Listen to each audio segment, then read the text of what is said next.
Olá, galera! Professor Alcides, EducaMaker. Mais uma vez nós estamos juntos para levar para vocês mais um pouquinho de conhecimento de física. E hoje nós vamos falar sobre mudança de estado físico, beleza? Aqui comigo aqui, chefe. Tô bonito aí na fotografia? Então vamos lá. Para mudar de estado, eu preciso ou fornecer calor ou tirar calor a partir de uma certa temperatura específica para cada corpo. No caso da água em particular, para eu mudar do estado líquido para o estado sólido, na pressão de uma de uma atmosfera, ela tem que estar a 0 graus Celsius, beleza? Então, aí nós vamos ter a mudança de estado. Vamos em frente? Presta atenção aqui. Sólido.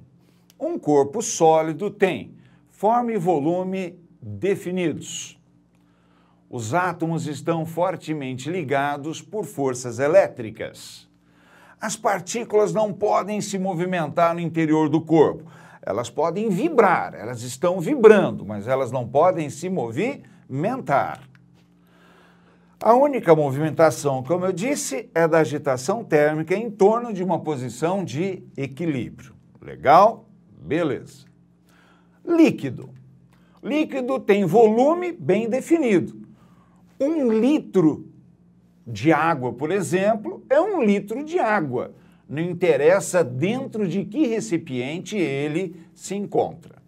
A força de atração entre as partículas é muito pequena, mas existe força de atração aqui ainda. As partículas escoam uma em relação às outras. Isto vai fazer com que a forma seja a forma do recipiente que a contém. E algo mais importante aqui, na fase líquida, ele tem uma agitação térmica maior que na fase sólida, beleza? Recebeu mais energia térmica para passar de sólido para líquido, portanto, maior agitação térmica. Fase gasosa. Aqui, o volume, a forma, é a do recipiente que o contém, beleza? Pouca ou nenhuma força de atração entre as partículas. As partículas estão livres em movimento aleatório. E importante, na fase gasosa, tem maior agitação térmica que na fase líquida. De novo, para passar de líquido para vapor, precisou receber calor. Beleza? Então vamos lá, mais um pouquinho, galera. Estando na temperatura, no caso do sólido, para transformar líquido na temperatura de fusão, se eu fornecer calor, ele vai passar de sólido para líquido, que é o que nós chamamos de fusão. Se ainda estiver nessa temperatura, a hora que eu tiro o calor, ele volta de líquido para sólido e nós chamamos isso de solidificação. No caso de líquido gasoso, já está na temperatura de mudança de estado físico. No caso aqui seria a temperatura de ebulição. Se eu forneço calor, o líquido vai virar vapor, vaporização. Se eu tirar calor, o vapor volta a se condensar e se tornar líquido, condensação. Tudo bem?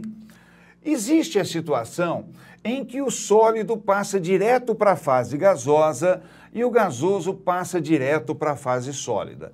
Isso acontece em alguma situação que nós vamos definir assim, olha, abaixo de uma determinada pressão, que vocês vão aprender num outro momento, que a gente chama pressão do ponto triplo, abaixo desta pressão não existe a fase líquida, beleza?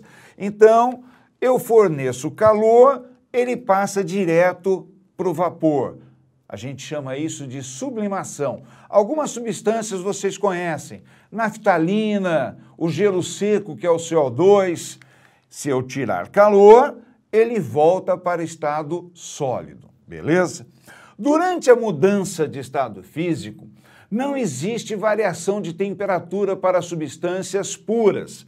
Aí nós vamos trabalhar a quantidade de calor através dessa expressão. Quantidade de calor igual a massa vezes o calor latente de cada substância. Muito bem. Esse calor latente é a quantidade de calor que cada unidade de massa deve receber ou perder para mudar o seu estado físico.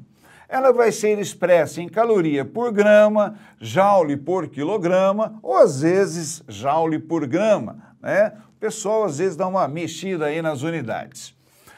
O nosso latente de fusão é igual a menos o latente de solidificação. É o mesmo valor. No caso da água, por exemplo, 80 calorias por grama para fundir, tiro 80 calorias para cada grama para solidificar. E, na mesma linha, o latente de vaporização igual a menos o latente de condensação. Vamos observar aqui uma curva de aquecimento de uma substância pura no estado sólido, beleza? Eu forneço uma quantidade de calor para ela e ela vai se aquecer até atingir a temperatura de fusão, que é igual a de solidificação. Se eu parar aqui, ele está ainda em estado sólido.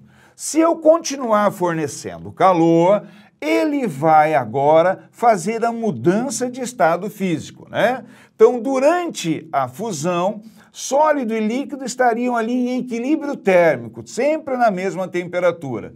Depois que todo sólido se transformou em líquido, é que, se eu continuar fornecendo calor, a temperatura volta a subir.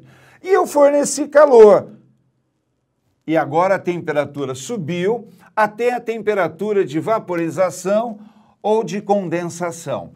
Se eu parar de fornecer calor aqui, não vai acontecer mais nada, vai ficar aí. Para mudar de estado, eu tenho que oferecer calor.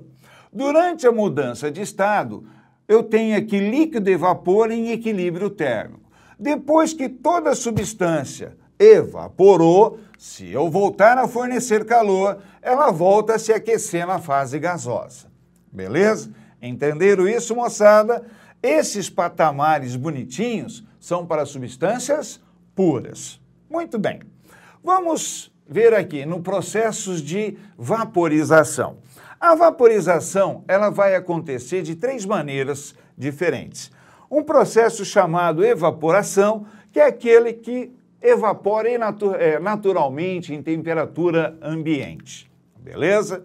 Nós temos também a ebulição, que é a água fervendo. Por exemplo, botei ali na panela, eu tenho a ebulição. Ela acontece numa temperatura e numa pressão específica. No caso da água, 1 atmosfera, 100 graus Celsius. E aqui é a calefação. A chapa está numa temperatura bem maior que a temperatura de ebulição.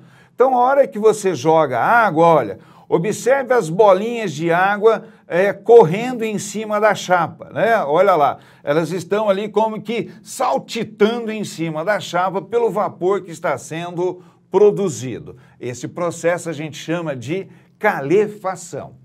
Beleza? Para a gente fechar, vamos fazer aqui uma transformação de 100 gramas de água a 20 graus Celsius em vapor a 130. Vamos lá? Acompanhando comigo aqui. A temperatura de fusão e solidificação da água é de 0 graus. Mas como eu já estou a 20 graus, ele está no estado sólido. Opa, não falei. Considera aqui 1 atmosfera, beleza?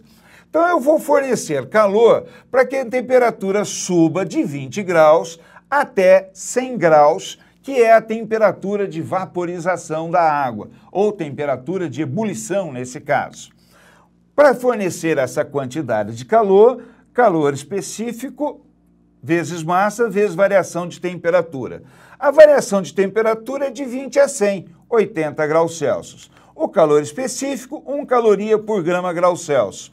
Quantidade de massa, 100 gramas. Portanto, se eu fornecer 8.000 calorias para estas 100 gramas de água a 20 graus Celsius, a temperatura vai subir para 100 graus Celsius. E pararia aí. Para mudar de estado físico, eu vou ter que fornecer calor. Aqui a formulazinha de quantidade de calor, massa latente de vaporização, que no caso da água é de 540 calorias para cada grama. Como são 100 gramas, foram precisos 54 mil calorias para fazer com que toda essa água do estado líquido virasse agora vapor a 100 graus Celsius. Para a temperatura do vapor subir, eu novamente preciso fornecer calor. Como vai ter variação de temperatura, que macete? O calor específico do vapor é aproximadamente 0,48 calorias por grau Celsius. 100 gramas, variação de temperatura de 100 para 130. Portanto, nessa brincadeira, se eu não errei nenhuma continha, 1.440 calorias, beleza? Então, aqui está a transformação de 100 gramas de água a 20 graus Celsius em vapor a 130 a 1 atmosfera. Moçada, mais uma vez, a Educamaker te ama, eu também. Até a próxima, se Deus quiser. Até mais!